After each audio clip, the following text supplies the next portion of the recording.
Good morning and hello and welcome everybody to Connect for Health, the live webinar and podcast series brought to you by Cigna Healthcare Middle East with a little bit of help from mentl. I'm Scott Armstrong, the founder of mentl, a platform designed to tackle the stigma of mental health. And as always, I am joined by my fabulous co-host, Maissa Khafajy, the head of government affairs and strategic communications for Cigna Healthcare Middle East. And you are all very welcome today. Lots of people right now are constantly on their screens. But what is the impact on our children, particularly teens? So today's topic is parenting in the AI age, teens and digital screens. Now, our children and our teenagers in particular are living in a digital first world like never before. We've got AI, we've got generative AI, we've got social media, and even bring your own devices to schools and colleges. So it's almost inescapable for our children. So today, what we're going to be looking at is emotional well-being, online safety, and how we can help our children and our teenagers in particular be more mindful online rather than just scrolling endlessly. Now, a quick reminder, if you're joining us on the podcast or catching up on the YouTube, the interactive features of this webinar are for Cigna Healthcare members. If you're tuning in live, you can ask your questions of our expert, and we will be asking you poll questions. So get involved because we want to know how you're feeling. If you're interested in joining us live next time, get in touch with Cigna Healthcare for details of membership. Now, I am delighted today to introduce our guest expert. It is none other than Dr. Khaled Kadry, who is the Director of Child and Adolescent Mental Health Services at Sakina for Children. Dr. Khaled, thank you very much for being here today with us.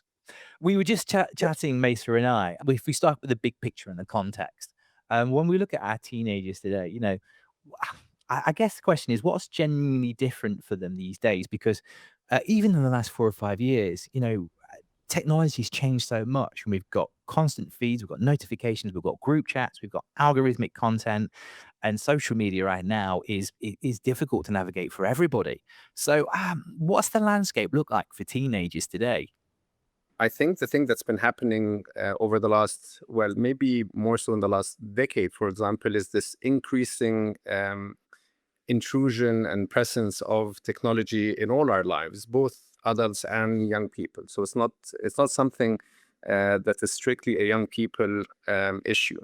And Mm, I think the sometimes people think technology and social media is all bad, and I like to think of it more as advancement and tools that we currently have in our lives that, if used properly, will probably be something that we can use for the good, and if used badly, will probably end up hurting us. mm, Just as much as a car or a knife is a useful tool to have if used wisely, but equally a car can be a very dangerous thing. So can a knife be a very dangerous thing? yeah. And I think technology and AI and even social media, all of those things, if used properly and if monitored and regulated, can always be, we can try and get the best out of them rather than the harmful effects of them. But as you were talking, I was thinking of a circular saw, and I remember a friend of mine that nearly took his hand off trying to do DIY. So yeah, that idea that it can be a tool, but we need to be Mm, educated about how to use those tools. Yeah. Um, Mesa, we're always talking about our children. Obviously, you've got yeah. your own children, and we were talking just there. What's your take on what Dr. Khalid was saying there? I've got two different age groups. So I have a Yeah. 17-year-old turning 18 very soon, who is constantly on his handset and his device. And then I have my 11-year-old who, given we are now in, a holiday period, is Mm, always on her little iPad device as well. And yeah. and it's difficult because I feel that even when it comes to our communicating as a on a one-on-one, like as a parent to child, it really does have, what I see, an impact on the concentration, the mood, dare I say, because sometimes if it's a case of, oh, you've been on it for too long, or you're sitting on your device on the same page or platform for far too long. Mind you, I'm guilty of that. I've actually put a social media time limit, and whenever that pops, I always circumvent it. But I'm guilty as charged. But I find that extremely challenging as a parent because Mm. I feel it's become almost like an entitlement rather than a privilege for children to have access through school because they have access to all of these platforms that are on these devices. And sometimes, I mean, even now they're on holiday, but everything is done on a device. Everything is uploaded, there is no way to remove them from these devices. So it feels like it's a vicious cycle. Where are the interventions really? I mean, even if policies are made and you're thinking about, well, how realistic can they be implemented when you're looking at it from a day-to-day perspective? Um, so that's how I feel in an idealistic scenario. Yes, it would be great, but the reality I feel is going to be very challenging to translate if something like that, you know, is applied here in the UAE when it comes to like policies for social media usage and consumption with with age limits. I mean, you've just sparked like 15 different questions as you always do. But Dr. Khaled, I mean, just some kind of almost starting advice for parents, because it's a really interesting one. One, we got to deal with these moods. Two, I mean, that's a fascinating question whether is actually technology these days an entitlement or is it a privilege? Because it's not like my childhood where we didn't have it and we were just kicked out of the house and we go and play in parks all day. It is part of now woven into the landscape. And at the same time, that Maissa is uh, owning up to something that we all do as parents, which is sometimes we don't model the behaviors that we want to encourage, which is like, put your get off your screen while we're scrolling social media ourselves. So just some starting advice. Where do parents come to this debate from? I think Mesa touches on a couple of really valid points in that it's almost now become the new social norm, because sometimes we think maybe from a different generation, well, how did we used to spend our times before we had technology, and how did our parents spend their time when they weren't on their phones and so on. And so maybe if I share a few key principles, and you've mentioned the first one, that children will always model what they see, not what they hear. So if you tell them to get off their devices and no devices at the dinner table and so on, and they see you constantly on your device, then there's a discrepancy there. Even if we say, well, I'm working, I need it for work, they will say, well, I need it for school and I need it for, to connect with friends and so on. So that's one. I think it's, my take or my view is less how much time they spend. I mean, obviously, that is a crucial variable depending on the age of the young person. And I will certainly see young people, for example, 3, 4, and 5, who present to clinic with a question mark around whether they have social communication difficulties because they're not making good eye contact and they're delayed in their speech. And we will almost inevitably advise the parents to take away or actually completely shut down any access to screens. And we see significant improvements. So there's some real risks there in terms of presentation. But sometimes using screens for work, for research, for researching things, for doing homework, you can argue is a helpful or one form of, it's not a harmful use of technology. Then you have scrolling and social media and YouTube and so on.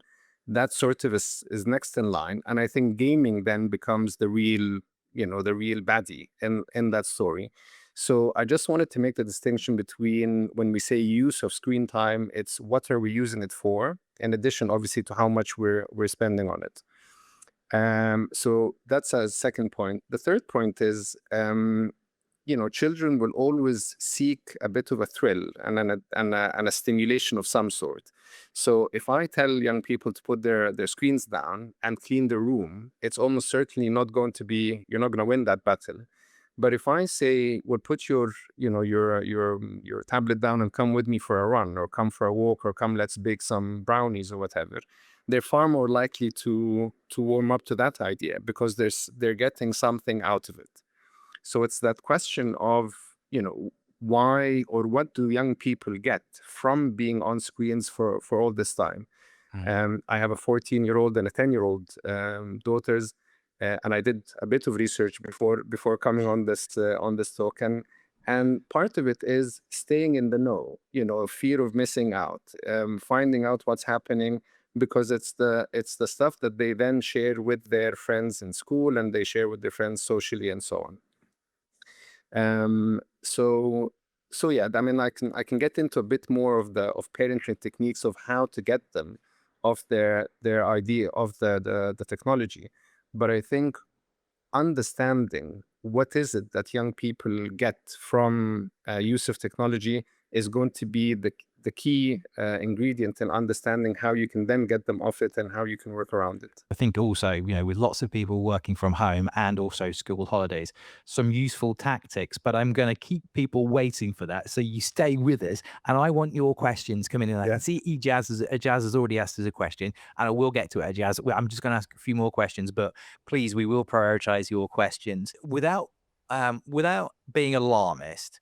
What are the mental health risks from overexposure? I mean, what do you see in presentation? Like you were just saying there with younger children, what's that, what do you see as children get older, but also, basically the signs or the risks that we should be aware of? I'll bring in a clinical perspective to that question, Scott. So we will often see young people who present to clinic, for example, that might have had a sort of a predisposition, if you will, to an unhelpful connection with technology.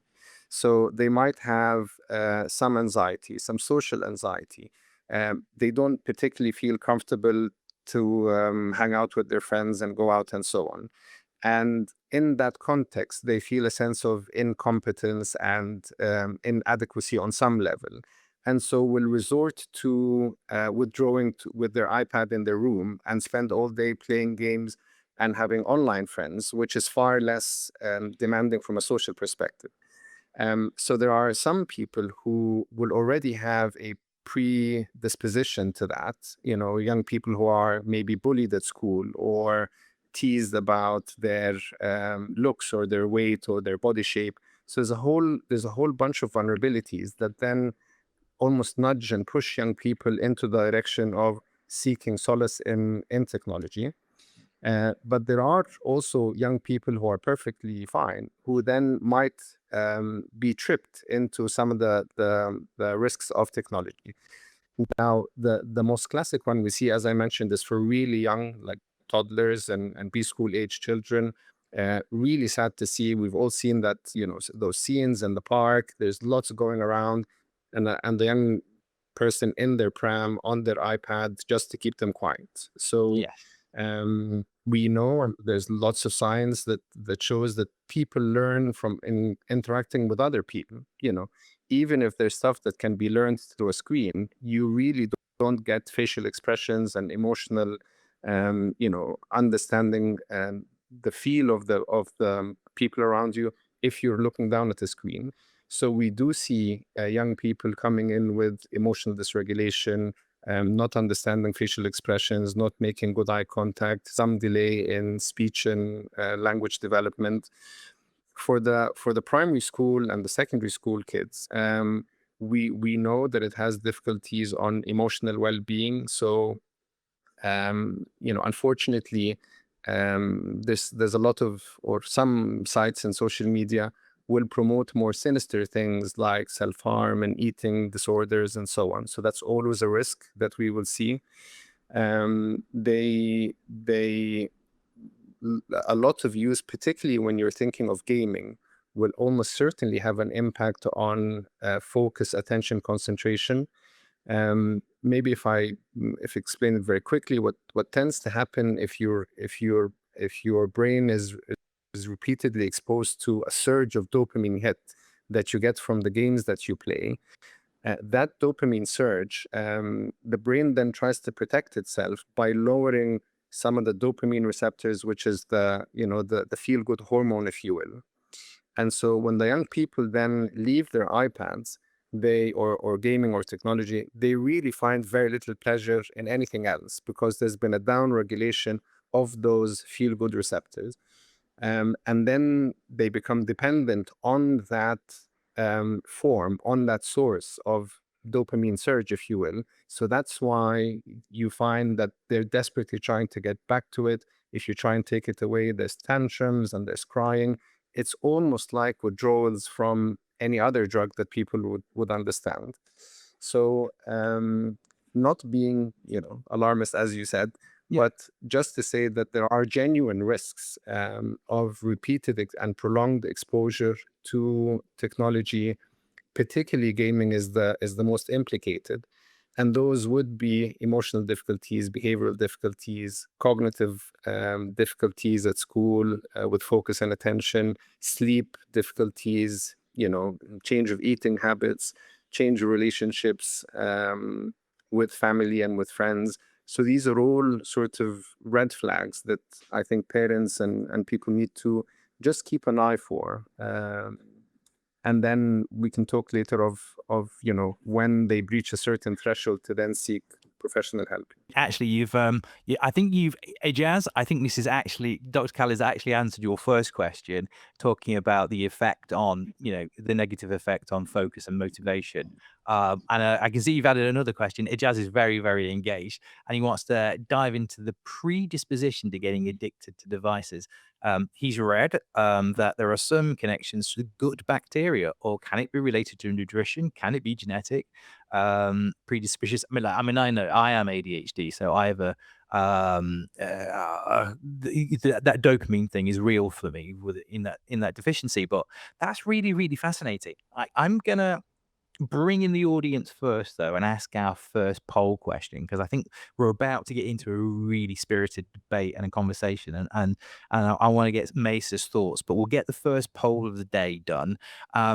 And the first poll of the day is actually for you as parents. What do you think would help you most? And we've got lots of options. And as usual, I'm sure the answer will be all of the above, but a simple household screen agreement template, which is an interesting idea, sleep or phone boundary ideas that reduce conflict, how to talk about online safety without panic, how to spot when your child is emotionally struggling, guidance on AI and tool and skill work. And we will get into a specific conversation around AI, because that is just such a new development in parenting, because we needed more digital challenges, or how to rebuild trust after we as parents see that kind of digital boundary is broken, because often our children will do that. So let us know what you would help you more as parents or as carers. What's the area you struggle with there most? Dr. Khaled, from those options, what do you think would actually be really helpful? Or when you see people kind of, parents, concerned parents coming to you, what of those you feel really helps? Or are you going to say all of the above as usual? I think it's relevant to say, and it'll come natural to everyone, that every family is different and every young person is different. And so whilst we will give broad advice of do's and don'ts, the practical application and how you do that within your own home has to fit in with that sort of family style, if you will. So we are very mindful that we will give broad advice, but then families and parents will try and adapt it to their own style, and actually to the young person's own style, because you might have 3 kids in the family, all of whom have very different temperaments and respond to things in different ways. It's yeah, well, interesting actually that AI is actually not a massive priority right now.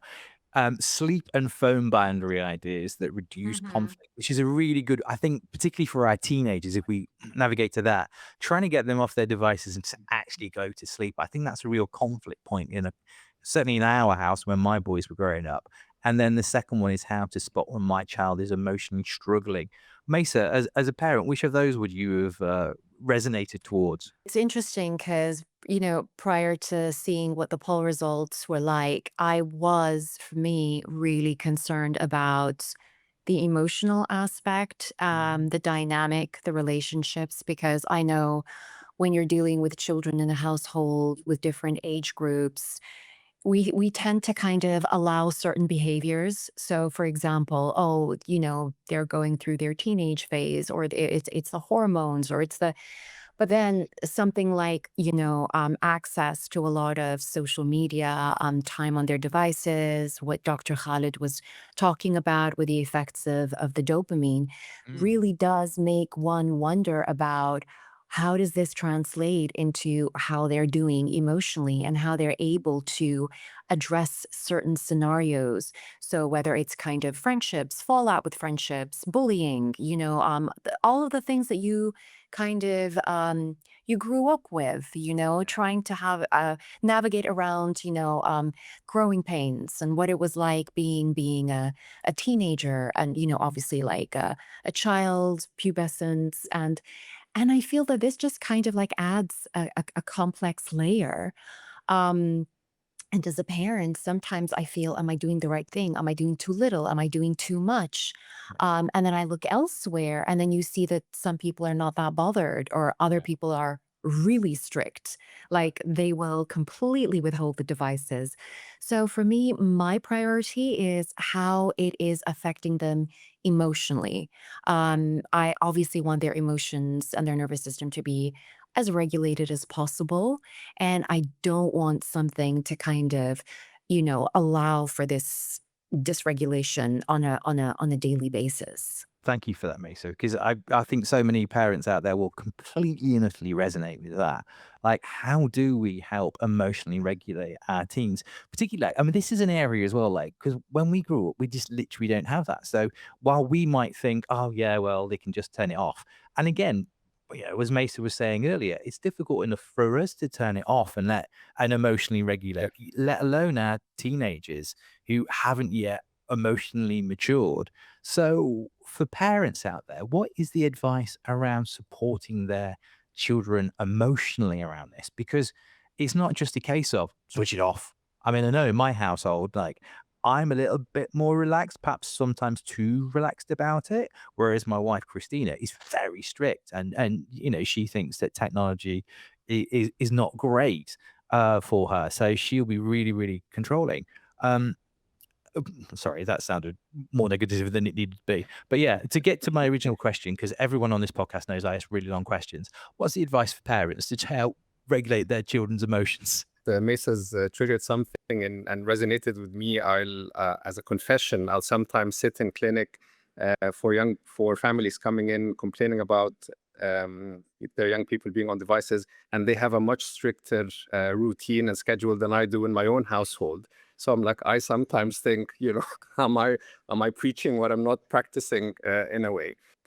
But I think it brings it back to, I guess the point you made is that as parents, you will almost certainly have different parenting styles because as two individuals, you will have both had different parenting experiences growing up. So it's perfectly fine for there to be some difference in parenting approach between mom and dad or the partners at home. So that's one. The second thing is you can absolutely adapt that to individual young people according to their temperament.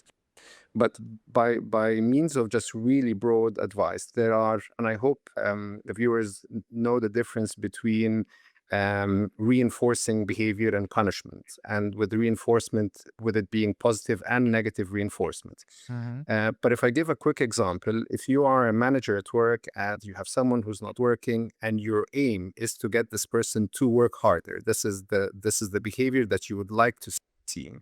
Mhm. You can either do that by positive reinforcement. So you say to this person, if you do well and you meet your targets, you're going to get a bonus at the end of the year, which then leads them to work harder. So that's positive reinforcement. You can tell this person, if you don't pull your socks up and you don't work well, I'm going to fire you. You're going to get fired at the end of the year. They will also work harder. So you have reinforced that behavior, but it's a negative reinforcement. They do it because of the fear of something at the end of it, but they still do the behavior that you want them to see. And punishment tends to lead to a reduction in behavior. So growing up, you come back and you're smelling of alcohol or cigarettes, and and there's corporal punishment used, then that behavior stops. Or not ideal, but it sort of the expectation is it would stop. So reinforcement, positive and negative, leads to an increase in the behavior that we would like to see, and punishment leads to an attrition or a reduction in the behaviors that we don't want to see. And all of us, you, me, Maissa, and everyone on the call, will almost certainly respond better to positive reinforcement. So, for example, I see my young person on the device, and sorry, the other thing is that it's almost a saying that young people don't do good when you make them feel bad. So if I see my daughter on the iPad for a couple of hours, and I'm like, put that thing down, or put that, you've been on it all day, and so on, it's very unlikely that she might do it, but she's not going to particularly feel happy about it. But if I say, you feel so much better when you exercise. Remember when you went to the gym yesterday and you came back and you felt amazing. Why don't you try and go to the gym today? Then you've achieved the same thing of getting her off the technology, but with a positive feel at the end of it. So, and that's one thing. The other thing is choosing the activity that is equally matching the what they're using it for. So if they're really into an adrenaline rush and so on, then people talk about sports that have that give you that, whether it's skiing or rock climbing or some of those things. But to come back to the point about emotional regulation, when young people are upset or angry or frustrated, whatever the emotion might be, 3 golden rules to manage any emotion. First of all, you acknowledge the emotion. So it's like, I can see that you're upset. I can see that you're angry. I understand that you would like to spend more time talking to your friends and so on. So you acknowledge, you make them feel seen and heard. You validate. I understand that you want to be part of the conversation so that you don't miss out and so on. And then you help them with the resolution. So I'm sure if you sleep earlier tonight, you will feel better, and then you can pick this conversation up. You'll probably have a bit more to contribute when you're feeling better than if you're in the heat of the moment. So you acknowledge, you validate, and you help with the resolution for pretty much any emotion, whether it's anger or sadness and so on. So that's one. And I think the other maybe key bit to consider was to choose your battles. Sometimes you can let things go and you're like, not my fight, or I'll leave that for another day. And I think it's helpful to be clear what it is that you're going to tackle and what it is you're just going to put on hold for now, and we will come back to it later. Yeah. So just a couple of key principles that I hope would help with parents managing those situations. Firstly, can you come and live in my house, please? Because they are as amazing advice. I think everyone's like, can we get like chat Khaled rather than GPT? But yeah, the second thing, and I was just like, because I love that idea of creating a reward structure. And I wonder, I mean, if you're on the call, then you're dialing in. Are you creating reward structures for your children, your teenagers? That positive reinforcement. What does that kind of look like as well? Because it's interesting. You talking about obviously with the and Cesar or Cesar Dastan, sorry again if I'm pronouncing you wrong. They've asked as well, like recommended time for screen time for different ages, but also as well, like when they face that, giving up the behaviors, like Clive D'Souza was also asking, when they get irritated, when they're asked to take a break from the device, what's the advice? Again, what do we swap? How do we approach that? Because you're saying that, almost biologically, the minute you tell them to put that down, there is Yeah. going to be a mood challenge there because there's the dopamine thing. So is it like bait and switch in a way, which is like put that down, but here's something shiny that can distract you in a way? Really good questions, Scott. The thing I just wanted to say about the positive reinforcement is that it differs from with age group. So for a young person who's maybe 5, 6, 7, they would want the reward by the end of the day, or they will want it at most by the weekend. So if Right. you say do this, and then in the summer we're going to go on that holiday, that's not going to work for a young person. So for an adolescent, it might be that at the end of the month, or if you do that, then we can put money towards that drum kit that you wanted or something. And then as adults, then we can manage delayed gratification. You will invest in property now for it to yield in 5 years' time, or you can work for the bonus at the end of the year. So the younger the age, the quicker the reward has to be. Because sometimes families will come and say, well, I've tried the reward system and it doesn't work. And then when we check, we realize that they're either using an incentive that doesn't mean much to the young person.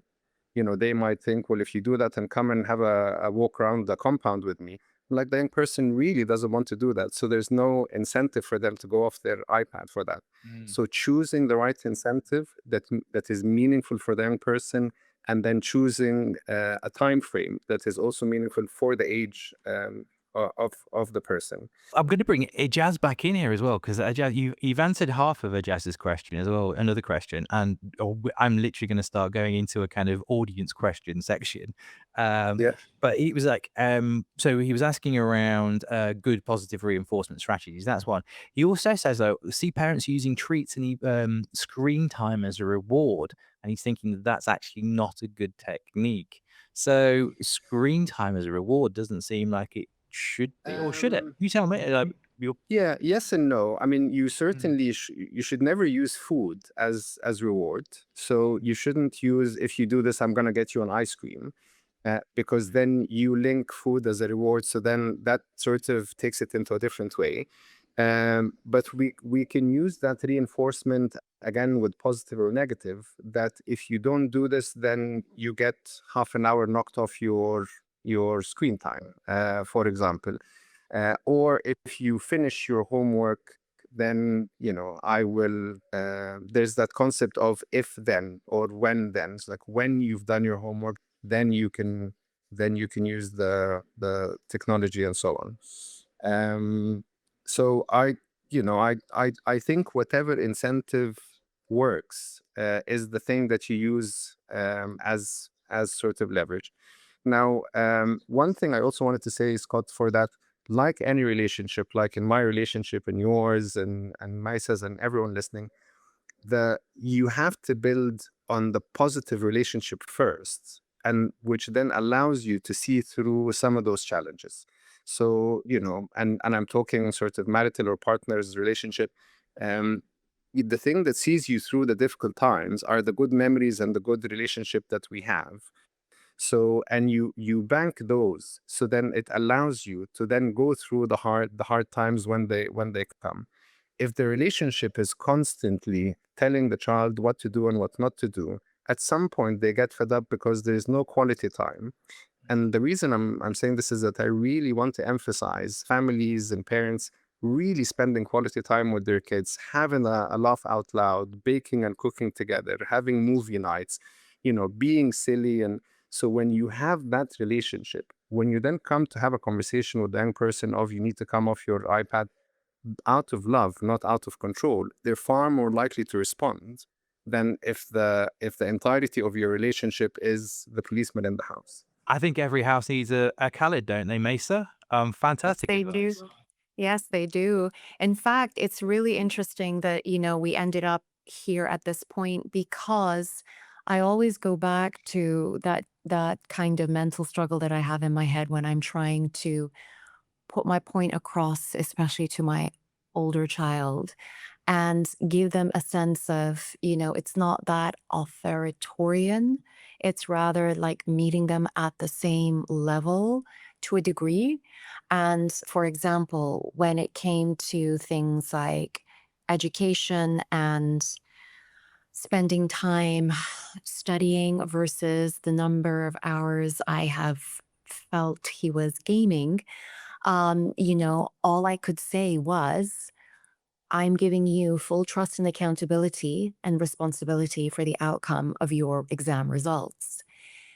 And it's a case of whatever it is that you may end up with, know that it is of your own volition. It was not because, I imparted some kind of draconian measure that resulted in you feeling disgruntled and still doing work but not quite engaging and not feeling like you were in that kind of mental state where you really felt that buy-in, if you like, to do what he's supposed to be doing. For me, I felt that has worked. I mean, I don't know. I feel that it's important for the older ages to Yeah. understand, for them to process and understand why it is of benefit to them. It's almost a case of, we were talking about vices, like for people who choose not to consume alcohol or to choose not to be involved with recreational drugs. It's because they understand what that does to them. They understand how they feel the day after, or, whatever it is.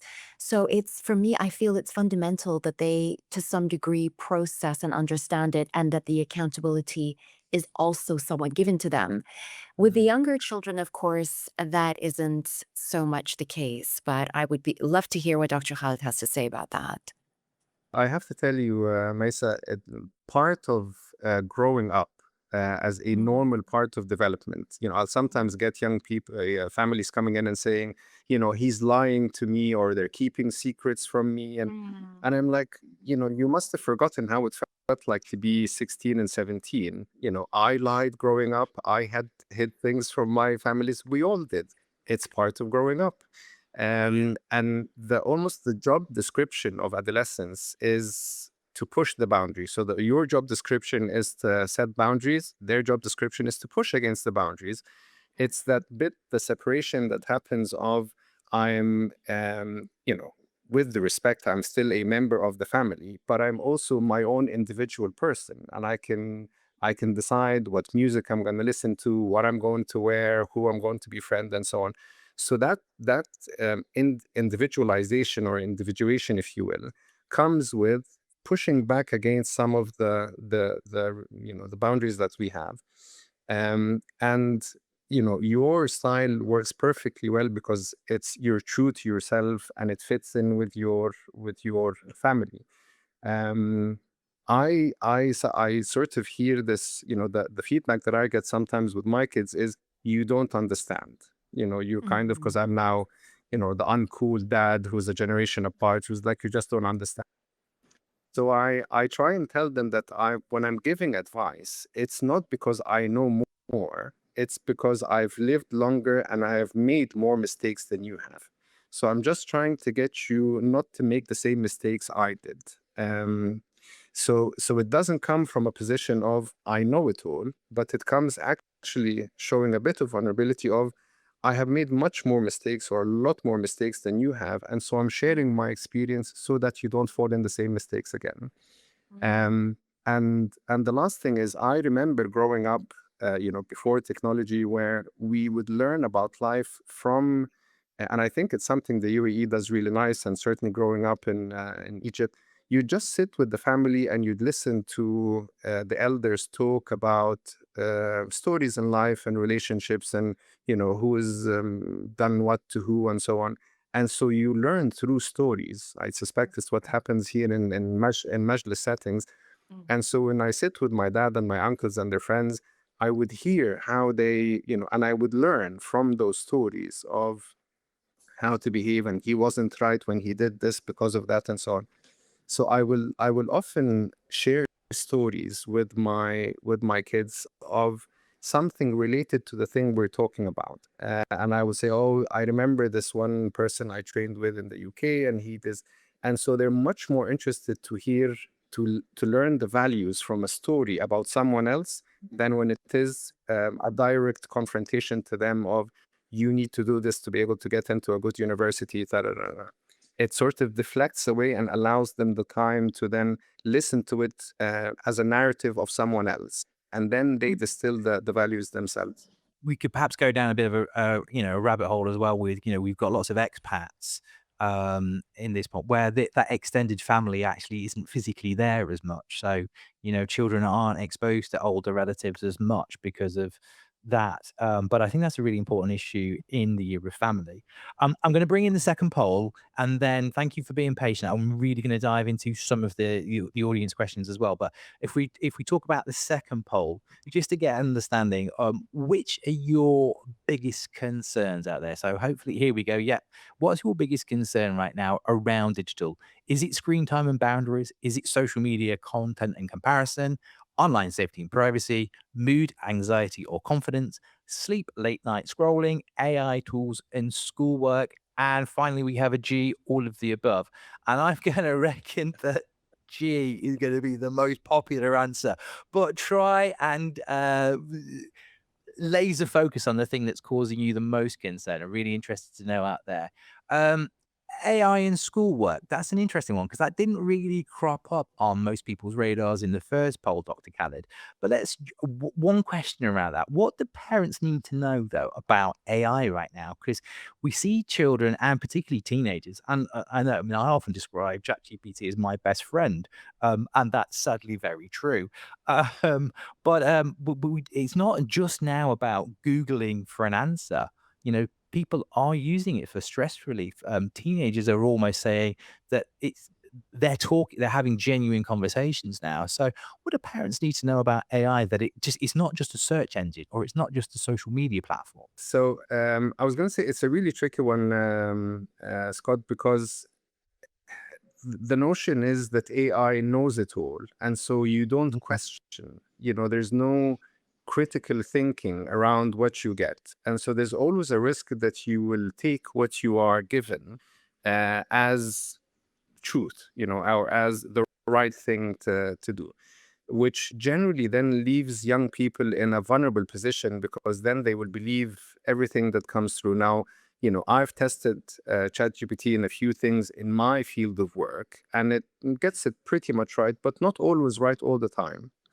And so there is a bit of a risk of young people relying completely on ChatGPT and AI.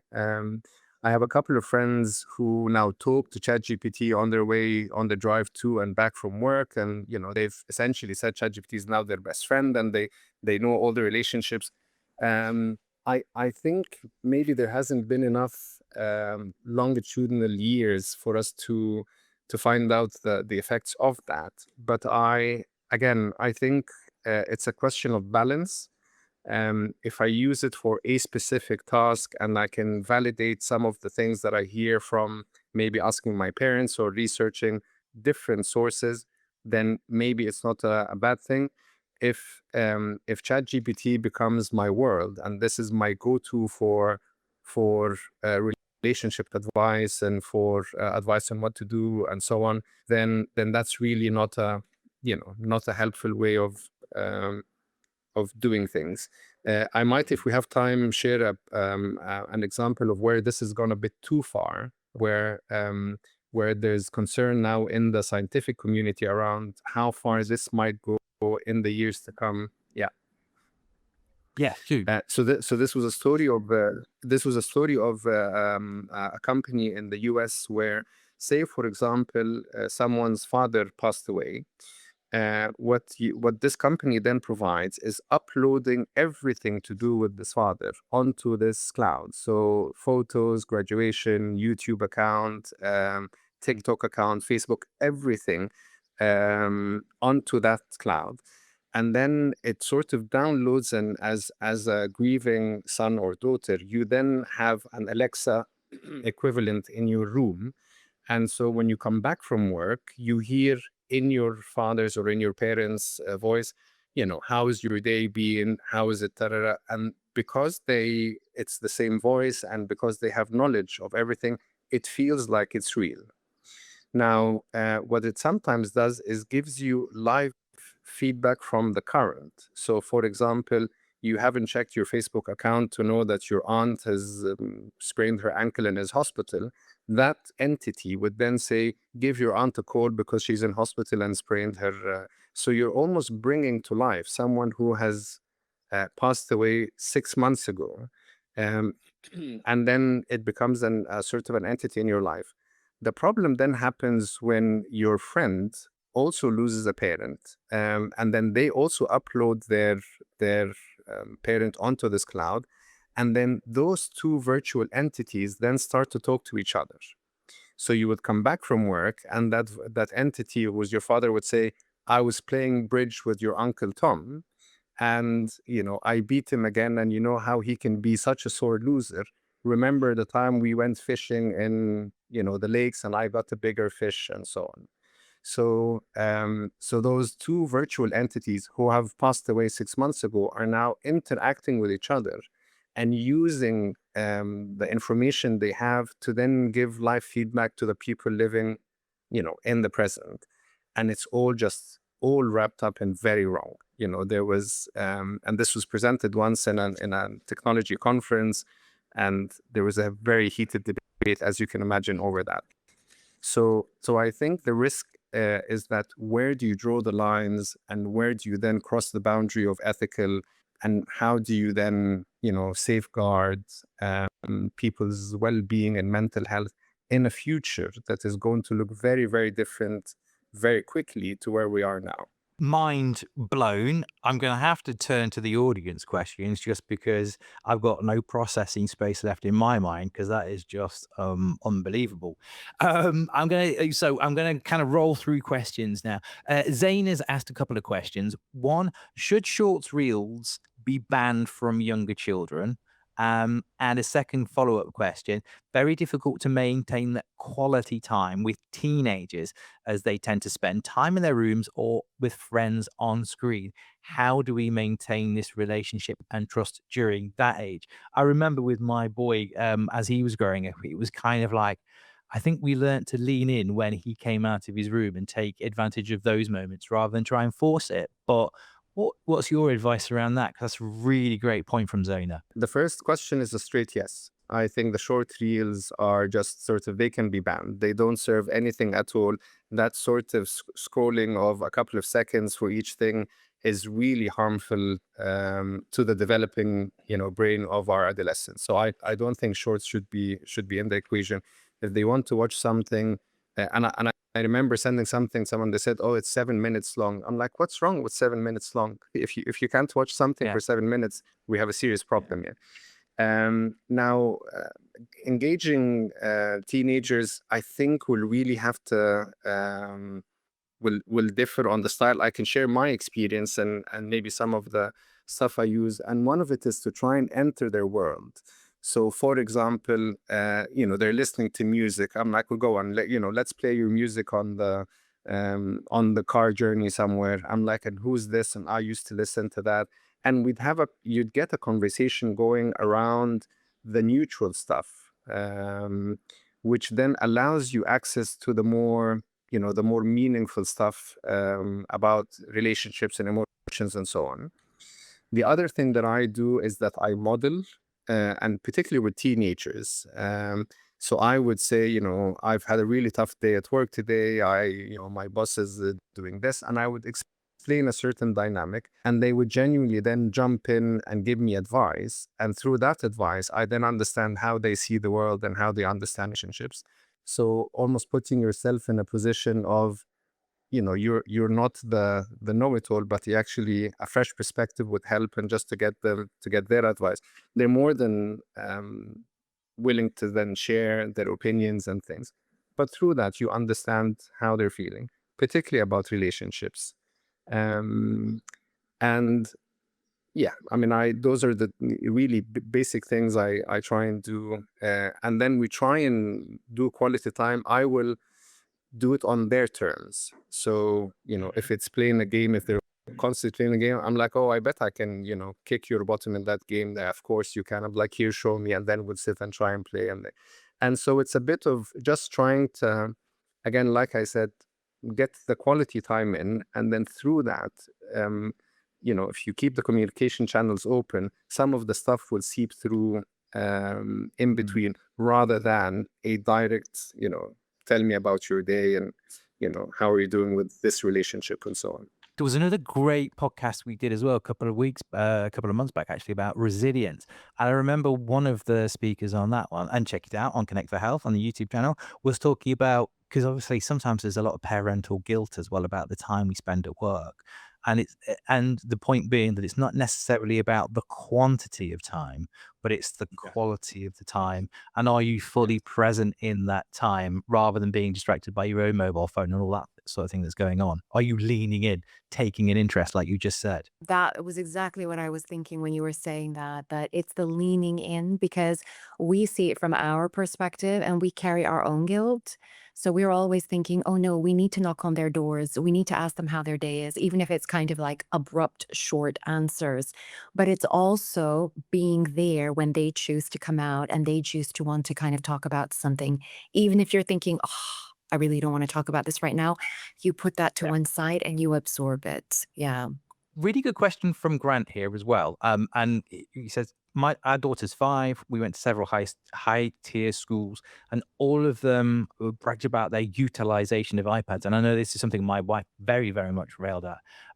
Schools that, are now sort of almost maximizing that use of technology. What is that advice there? Because I know some parents do feel uncomfortable. Or is that, again, it's about an age thing? Like I say, 4 years old, that even to me seems like, too early to be introducing devices in a way. But that w is there a balance for us, Dr. Khaled? Because we've got to accept that at some point technology will form part of the education process because we live in a modern world. Yeah, I mean, I think for a 4 and 5-year-old, so if the option is, and I would jump into bed with my daughter and read the book for her before bedtime. If we're reading that book from a paper book, or if we're reading it from a tablet, really isn't going to make that much of a difference. If I'm there and I'm sort of, or we're doing math, pen and paper or on the screen, it's really not going to make that much of a difference for the bit of the schoolwork that I do. There's obviously an argument around the UV light that comes from iPads during bedtime and healthy sleep routines and so on. But I think for the 5 and 6-year-old who's got work to do on the iPad, I think it's fine. My impression, my first reaction would say, as long as the parent's there and you're doing the work. And then the minute that she doesn't need the iPad for work, then we put that away and we balance it out with playing Lego and baking cookies and planting a flower and doing all the other outdoorsy activity. So that half an hour, we wouldn't expect a 5-year-old to spend more than half an hour doing schoolwork. And even things like, even if they're going to want to watch something, let it be on the big screen. Let it be the big screen at a distance so that they're not engrossed in that, And I've had an experience where I walked into my daughter, she's now 10, and the whole room is dark and there's a little bedside and she's like inside the iPad. I'm like, Mhm. if you're watching YouTube, watch it outside in the living room in the open so that they're not immersed in that world. Yeah. But I would say for the Yes. 5-year-old, the minute she's done the work that the school wants her to do. Yeah. Interesting point from Richard, who said, when we were growing up, we did things because in part we had to. And we talking about, I'm concerned that he says, I'm concerned that we need incentives for our children to do things that parents gave us to do as part of our responsibilities and being responsible. That is an interesting point from Richard. Yeah, gives them a sense of value, of understanding the value of things. And it's you earn, which is prepares them for real life. None of us, you were just saying there's no free lunch. You prepare them for real life, that they have to work for and they have to earn what they get. I don't like the idea of it's a privilege and you're entitled to it. Everything comes at a cost, and the cost isn't for us; it's actually for them as well. So yeah, I think as they grow, giving them more chores and responsibility will only be a good thing. One last question, which I think resonates with a few questions that are coming from the audience. How do we deal with that kind of, my friends are on this? It's not fair because I have that, my friends have this device, they have this access. What is that question? Because obviously each household has different rules. Different families have different rules. There's nothing to say that if other people do it, then that's the right way of doing things. Now, I don't want to say that everyone else is wrong and we are right, But within this family, this is what I believe is what's in your best interest because of one, two, three, and four. Now, the fact that your friends, their parents let them come back past midnight, or that they allow them on their screens and they're a lot more, relaxed about this, doesn't mean that this is right. It just means that for that family, this is what they have opted to do. And 5 years down the line, 10 years down the line, maybe then we can see how this is panned out. But for with this family, and from a position again of love, not control, this is what I think needs to happen for those reasons. And they will almost, with an expectations that they will push against it, and that's okay to push against it, providing it doesn't tear the relationship. And again, you have to be a bit more, you have to be balanced, so it can't be for a teenager now that people say like off technology completely.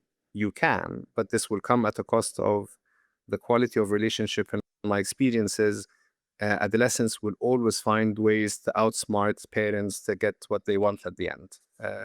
So that's also, so I don't think you should let it get to a point of cat and mouse, because I think inevitably parents always end up losing in that story. I have to bring this webinar to a close, which is really, really annoying. Remember, audience as well, we do have lots of other episodes on Cigna Healthcare's Connect for Health channel. So there's more resources there. Thank you for all of your questions today. I actually genuinely think as well, if you have joined us live today, this episode will be online in the next day or so. Fantastic. Golden advice there today. So I would have a re-listen. I'm going to go back and listen to this conversation again. Maissa, as always, thank you for joining us on for Connect for Health. Dr. Khaled, you have been absolutely amazing. Yes, please come and live in my house. And lastly, to the audience, as well, thank you for joining us again for Connect for Health. So from all of us at Connect for Health, stay safe and we'll see you soon. Thank you.